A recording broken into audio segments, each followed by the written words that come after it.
And let's score it. See where you're at. Okay, it says the twice differentiable function. That means that you can take the derivative more than once. You can take it twice. If something is differentiable, what else does it mean? It's continuous. And that's important because then the mean value theorem applies and the intermediate value theorem applies. So it says find the x coordinates of each relative minimum on the interval -2 to 3.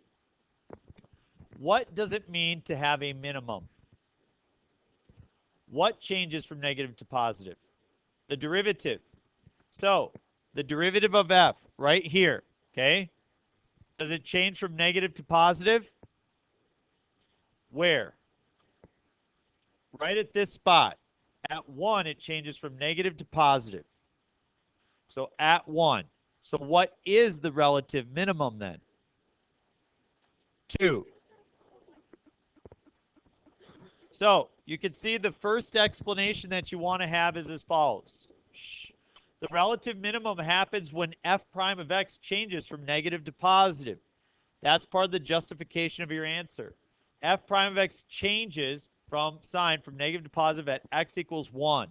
So 1 is where it occurs. The actual relative minimum is 2.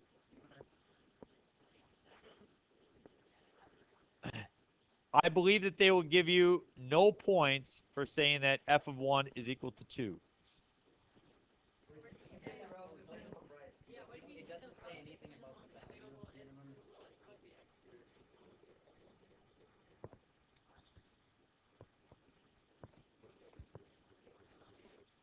They say right here. Oh, I'm sorry. Oh, I'm sorry. I was just reading ahead to my work. It says x equals 1 is the position. It just asks for the x coordinate. Okay, so 1 is, yes, 1 is what you want. My bad. Here we go, folks. All right. We move back here. So my apologies, okay? I did not read the entire problem for you guys. I did for the other group, but it says just find the x coordinate. So the x coordinate is 1. And so it does have a relative minimum of 2, okay? So this is probably the question that is a little bit more complicated for some folks. It says explain why there must be a value c between -1 and 1 such that f double prime is 0. Can we find f double prime? No, we really can't, can we? But we are given f prime, right? What would you do to f prime to find f double prime? Take the derivative. So if we found the slope between -1 and +1 of the derivative, so I'm going to find the slope of the derivative from -1 to +1. So I'm going to do f of positive, or f prime of 1. What's f prime of 1?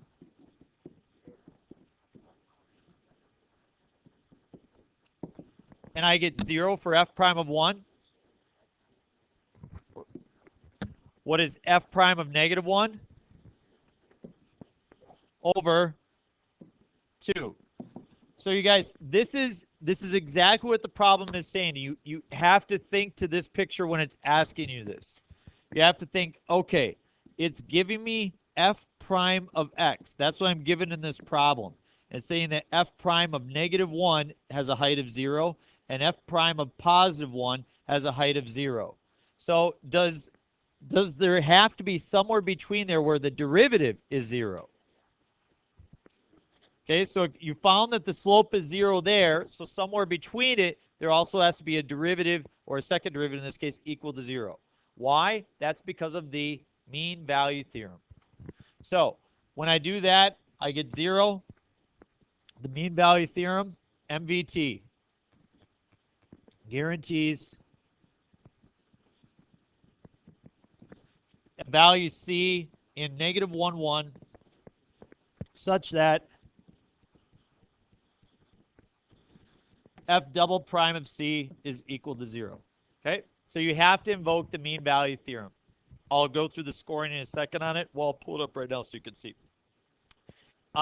Oh, they do include this piece that f prime is differentiable, so it is continuous. I think we talked about that earlier, right? We didn't write it down. I don't know if they take off a point for that or not, but the mean value theorem does not apply unless it's continuous. And because they say it's twice differentiable, we know it's continuous. So it would be helpful to make that statement. I don't know how critical they are on that, but I have made note to myself to make that statement a few times. So anyway, mean value theorem. Okay, the next two are actually probably the easier problems on the test. This is where I would hope that you could maybe find some points.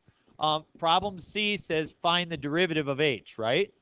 It says h of x is equal to the natural log of f of x. Find h prime of x.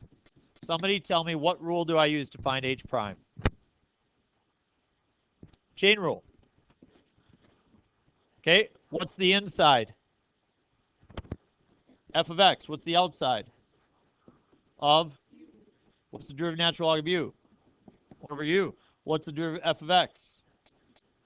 So you multiply them together and you get f prime of x over f of x. Did you get it? Good. So now we have to do h prime of what? 3. So I got to do f prime of 3 divided by f of 3. Look at your table. What is f prime of 3? If you look up here, f prime of 3 is 1/2. And what is f of 3? 7. So I've got 1/2 divided by 7, which is 1/14. 1/14 should be your result.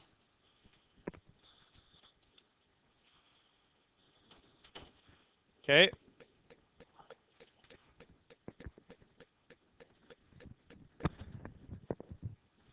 And finally, we have the last one, part D. And that says evaluate the integral from, what is it, -2 to 3? Of f prime of g of x times g prime of x. Folks, I tried to explain this last hour, and a lot of people really didn't quite see it through. This is there has to be something that clicks for you here, and for a lot of people it didn't. But the antiderivative of that is quite simple. It's just f of g of x. This is just the, if you want to find the derivative of this, use the chain rule, right? And that's what you get. You're like, how do you get that? Well, yeah, you got f of u, you got g of x. What's the derivative of g of x? G prime of x, and this is f prime of u. So you get f prime of g of x times g prime of, you guys, we wrote it out all the time. The only difference is that, you know, I just draw the boxes for you, but that's what's happening. If you didn't know how to do that and you didn't recognize that, and you want to use substitution, somebody second hour is like, oh, well, I showed them how to use substitution. I said, well, u is equal to g of x, because that's the inside. So du is g prime of x dx, which is what you have right here, right? So now you have the integral of f of u, or f prime of u, excuse me, du. What's the antiderivative of f prime? It's just f of whatever u is, and u is g. So, and they were like, oh, well, I like it better when you show substitution. I was like, that's great, but I didn't do substitution. I just recognized that the antiderivative of that guy is f of g of x. So don't be surprised to see that in its shape and form on the AP exam that they would write the chain rule that way. I evaluate it at 3 and -2. Now it becomes easy. F of g of 3 minus f of g of -2. What's g of 3? 1 minus what's g of -2? What's f of 1? What's f of -1?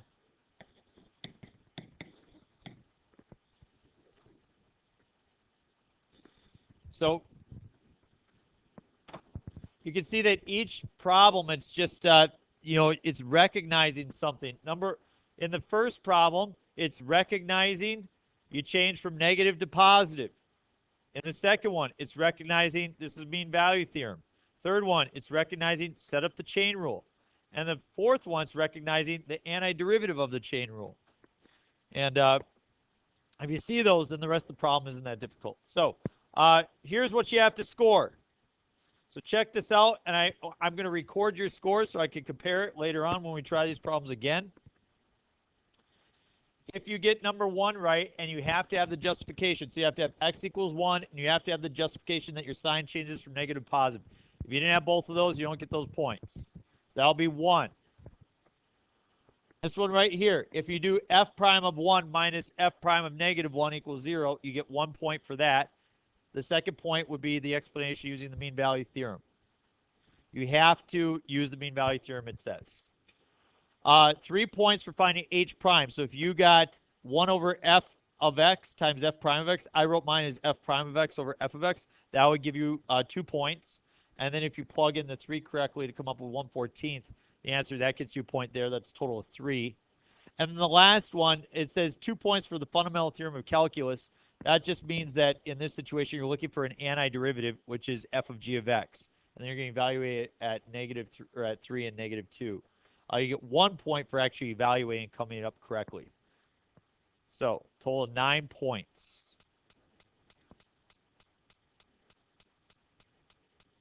That's fine. That's fine. Okay, so I'm going to stop the video, and I want you to write how many you got on 9. If it's 0, it's 0. A lot of people got 0 first hour, okay?